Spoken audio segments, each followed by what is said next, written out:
जय हिंद बच्चों, कैसे हैं आप लोग। 1 अगस्त से यानी कि आज से अपने इंडिया के अंदर जिन बच्चों का रिटर्न के अंदर कट ऑफ में नाम आ गया है, जिनका पीडीएफ में नाम आ गया है, उन बच्चों का फिजिकल स्टार्ट हो चुका है और सितंबर लास्ट तक जाते जाते A to Z बच्चों का फिजिकल खत्म हो जाएगा। 2 दिन पहले रिजल्ट आया और आज से फिजिकल चालू है। और उसके बाद शक्ति देखो कि जो एक मनोवैज्ञानिक टेस्ट था उसके बारे में तो सभी को पता लग चुका है कि भाई वो अभी होल्ड डाउन कर दिया गया, जिसका अभी कोई भी ऑफिशियल नोटिफिकेशन नहीं आया है, बट वो होल्ड डाउन कर दिया गया है। आप लोगों को फिजिकल के लिए बुलाया जा रहा है और फिजिकल के जस्ट 1 मिनट बाद ही जो बच्चे क्वालिफाई कर रहे हैं उनको भी भर्ती से बाहर किया जा रहा है। किन किन कागजों की वजह से बाहर किया जा रहा है उसके बारे में बताऊंगा, कितना टाइम दे रहे हैं और किस तरीके से आपको अपनी रणनीति बना करके फिजिकल में जाना है तो आप पास हो जाएंगे। अदरवाइज आपको रिटर्न पास और फिजिकल पास होने के बावजूद भी आपको भर्ती से बाहर कर दिया जाएगा। तो आज हिसार के अंदर फिजिकल स्टार्ट हो गया था। एक तो एजुकेशन हवलदार का फिजिकल हुआ है और एक आरटीजेसीओ का फिजिकल हुआ है। इन लोगों का भी जो फिजिकल होता है वो आपका जो टाइमिंग है, जो लास्ट 4th ग्रुप दिया जाता है 6:20 तक का इनका टाइम दिया गया था। लेकिन इसके बावजूद भी जो आगे के स्टार्टिंग वाले बच्चे, देखो कि एजुकेशन हवलदार एक X ग्रुप की नौकरी है, ठीक है, और आप लोग जो नौकरी देख रहे हो वो Y ग्रुप की नौकरी है। तो इसके अंदर क्या होता है कि टाइमिंग 1600 मीटर का जो दिया जाता है वो आपको 5 मिनट 15 सेकंड से लेकर के और 4th ग्रुप को 6:20 तक का टाइमिंग बताया गया। बट ये टाइमिंग सिर्फ ऑफिशियल डॉक्यूमेंट्स के लिए वैलिड है। इंडियन आर्मी के अंदर जो बच्चे अपना करियर देख रहे हैं, जो अपना फुल एंड फाइनल फाइट देख रहे हैं, उनके लिए ये टाइमिंग नहीं है। उनके लिए जो टाइमिंग होगा मैं सारी चीजें आप लोगों को बताऊंगा। सबसे पहले नंबर पे मैं बता देता हूं कि आज 1 अगस्त को हिसार के अंदर दौड़ शुरू हो गया था। इस दौड़ के अंदर आरटीजेसीओ रिलीजिंग टीचर जो धर्म गुरु का नौकरी होता है, जो जूनियर कमीशन ऑफिसर्स होते हैं, जेसीओ साहब का जो नौकरी होता है, ये इसके अंदर सारा चीज आज का फिजिकल में हुआ था। ये ओनली सिर्फ संस्कृत वाले बच्चों के लिए होता है जो संस्कृत से पढ़ाई कर रखे होते हैं, या फिर जो मुस्लिम कैंडिडेट होते हैं उनका जो उर्दू वाला होता है, या फिर जो सिख होते हैं जिन्होंने अपना धर्म गुरु का अप्लाई किया था, उनका आज फिजिकल हुआ था। और उसके बाद एक एजुकेशन हवलदार का हुआ था। जो एजुकेशन हवलदार होता है, जो एक्स, ये दोनों के दोनों ही, ये तो जूनियर कमीशन ऑफिसर्स में आ जाता है और ये एक्स ग्रुप की नौकरी है, जो दोनों, ये भी ग्रेजुएशन बेस पे है, डिप्लोमा चाहिए होता है।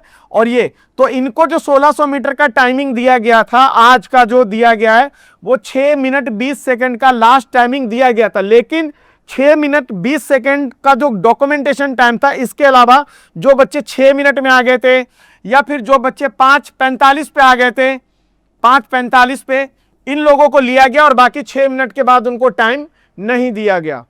तो मेरे प्यारे बच्चों, अगर ये एजुकेशन हवलदार और जेसीओ रैंक के बच्चों को जो यहां पे इनके 20-20 25-25 सेकंड घटा दिए गए, तो जो बाई ग्रुप के बच्चे हैं उनके साथ क्या होगा। तो ये सारी चीजें ध्यान रख लेना। और आज से इंडियन आर्मी का हर जगह पे जहां जहां पे पीडीएफ में बताया गया था 1 अगस्त से लेकर के सितंबर तक जिनका डेट डाला गया, उनका सबका फिजिकल स्टार्ट अपने अपने डेट के ऊपर हो जाएगा। नेक्स्ट, फिजिकल डॉक्यूमेंट किस डॉक्यूमेंट्स के वजह से बाहर किया गया है, ये वो 2 कागज हैं जिसके वजह से आप लोगों को इंडियन आर्मी से बाहर किया गया है।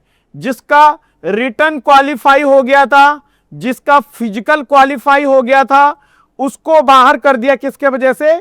डॉक्यूमेंट के वजह से बाहर कर दिया। क्योंकि मोस्टली बच्चे डोमिसाइल बना करके लेकर के नहीं गए थे, और जो बच्चे डोमिसाइल बना करके लेकर के नहीं गए थे उन बच्चों को वहां से फिजिकल से आउट कर दिया गया।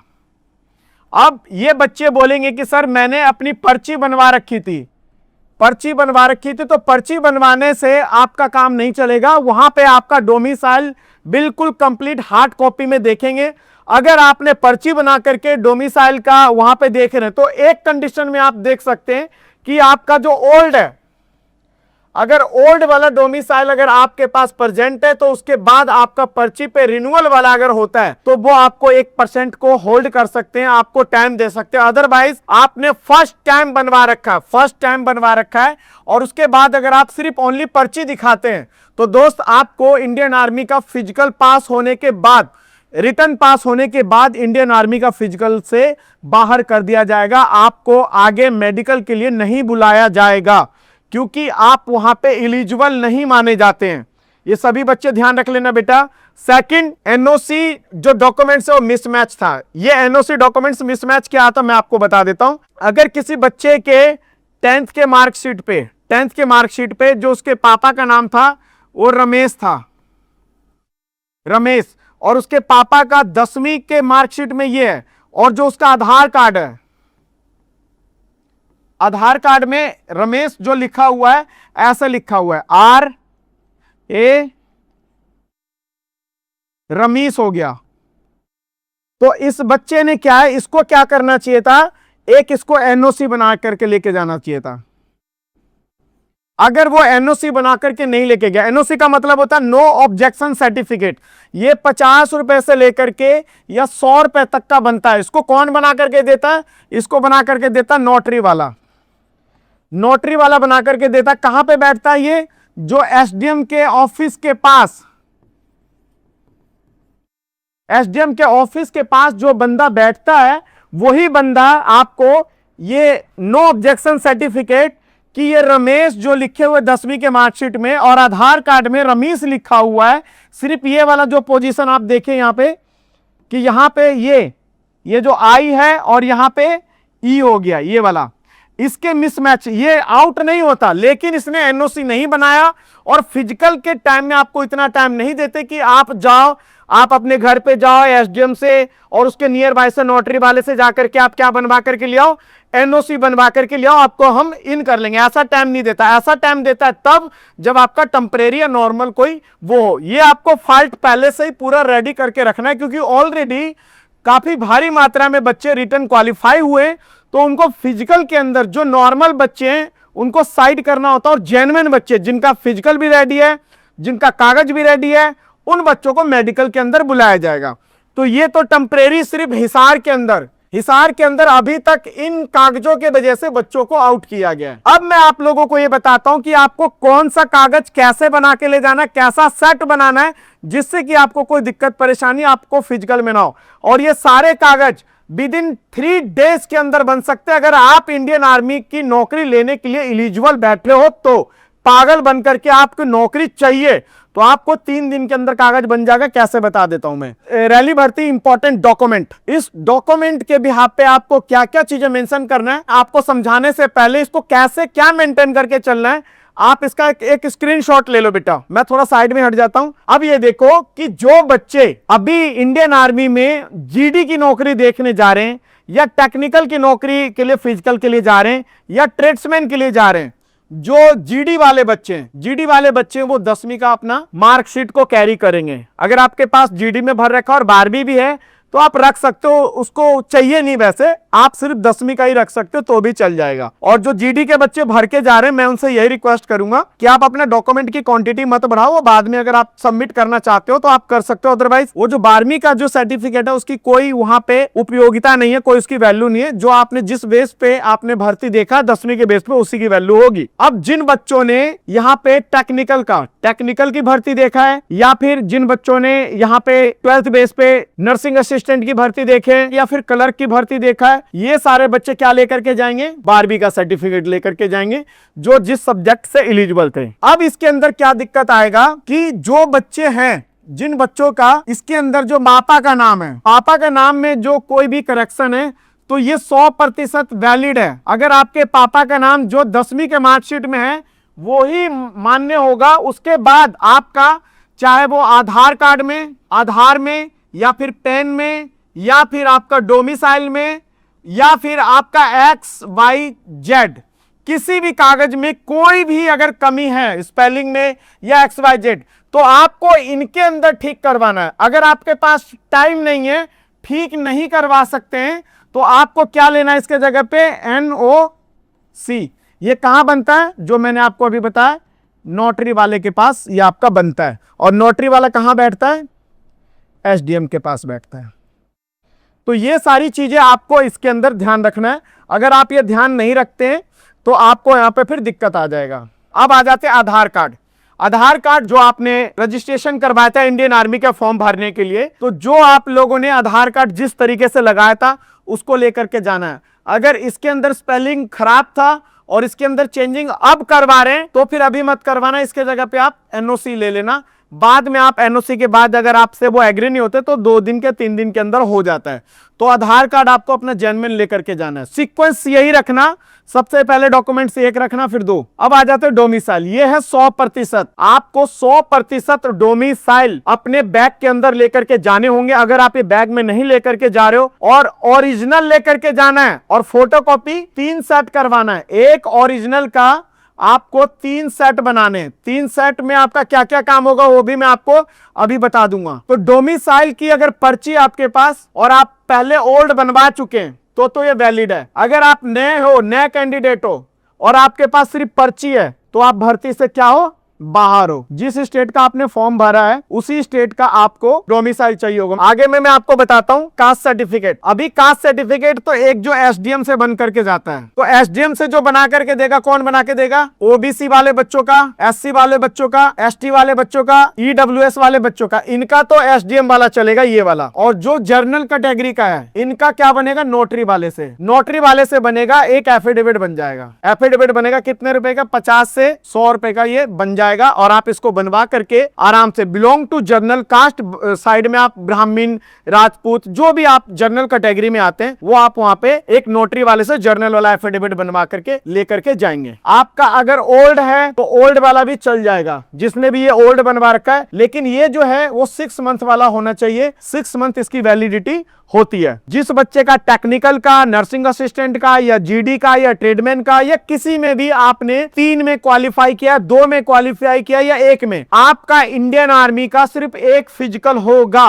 आपको एक ही के अंदर अपना पूरा परफॉर्मेंस देना होगा। अब आ जाते हैं कैरेक्टर सर्टिफिकेट। कैरेक्टर सर्टिफिकेट अभी आपको किससे बनवाना है, निगम पार्षद से बनवाना है। दोस्त ये बात को 101% ध्यान रख लेना। आपका जो नॉर्मल कैरेक्टर सर्टिफिकेट फिजिकल के अंदर मांगेंगे, जो आपका कौन बना करके देगा, अगर दिल्ली में रहता है तो निगम पार्षद। निगम पार्षद किससे छोटा होता है, ये वाला। एमएलए से कोई नहीं बनवाएगा, एसडीएम से नहीं बनवाएगा, एसएचओ से नहीं बनवाएगा और इससे नहीं बनवाएगा। आपको अभी किससे बनवाना है, और ये कितने मिनट में बना देता है, 1 मिनट में बना देता है। ये 1 मिनट में अपने लेटर हेड पे लिख करके दे देगा। आप गांव में रहते हो तो कौन बना के देगा, मुखिया बना करके दे देगा। तो ये चीज आप ध्यान रख लेना कि आपको जो कैरेक्टर सर्टिफिकेट अभी मांगा है, कोई पीसीसी मत समझ लेना, इसको पुलिस वेरिफिकेशन वाला मत समझ लेना। वो एक कैरेक्टर सर्टिफिकेट अलग बनता है। एसडीएम एसएचओ बना के देता वो अलग है, एमएलए का तो चलेगा ही नहीं। तो ये बात आपने जहन में डाल लेना कि जो बच्चा यहाँ पे कैरेक्टर सर्टिफिकेट लेकर के जा रहा है वो कैरेक्टर सर्टिफिकेट निगम पार्षद वाला वैलिड होगा, या फिर गांव में रहता है यूपी में कहीं पे तो मुखिया वाला चल जाएगा। और ये कितने मिनट में बन करके तैयार करके दे देता है, वो अपने ऑफिस के अंदर उसका जो कोई भी बंदा आपके लेटर हेड पे हाथ से लिख करके भी दे देगा, उस पर स्टंप मार देगा, वो वैलिड है। अगर उस पर आप फोटो लगवा लेते हो, अगर आप अपने लेटर हेड पे यहाँ पे लिखा और यहाँ पर कहानी लिखी और यहाँ पे एक फोटो लगा देता है, स्टंप लगा देता है, तो वो सुपर डुपर हिट है भाई। ये सारा चीज, मैं एक फौजी हूं, उसके बाद मेरा दिन और रात का यही काम है, डॉक्यूमेंटेशन मेरे बाएं हाथ का कमाल है। दोस्त आप मेरे बताए हुए पे 1% भी अपना माइंड इधर उधर मत करना। कोई बंदा जिसको काम नहीं आता या जिसने अभी काम शुरू किया है या जो बंदा मेरे को देख करके काम कर रहा है, दोस्त उसके कहने पे आप अपना कोई चीज इधर उधर मत कर लेना। जो मैं बोल रहा हूं आप मुझे अपना भाई, दोस्त, गुरु मान करके, और मेरा जो परफॉर्मेंस है इस लाइन में, ये जातीय परफॉर्मेंस है। मैं आर्मी का जो काम करता हूं बिल्कुल डीपली अंदर तक काम करता हूं। तो दोस्त ये चीज ध्यान रख लेना जो मैंने बोला है। छठवां चलते हैं, बिजली का बिल। बिजली का बिल पापा के नाम पे हो, मम्मी के नाम पे हो, और अगर कोई बच्चा जिसका अपना मकान नहीं है, जो बच्चा किस पे है, रेंट पे है, तो वो क्या लेगा, रेंट एग्रीमेंट बना लेगा। रेंट एग्रीमेंट कितने का बनता है, 50 रुपए का, 100 रुपए का, कितने का भी बनता है। रेंट एग्रीमेंट बना करके चले जाना और बता देना कि मैं यहाँ पे पिछले 10 साल से रहता हूँ। 10 साल प्रूफ करने के लिए आपके पास क्या था, डोमिसाइल बना है, तो आपसे कोई फालतू फंड जवाब नहीं करेगा।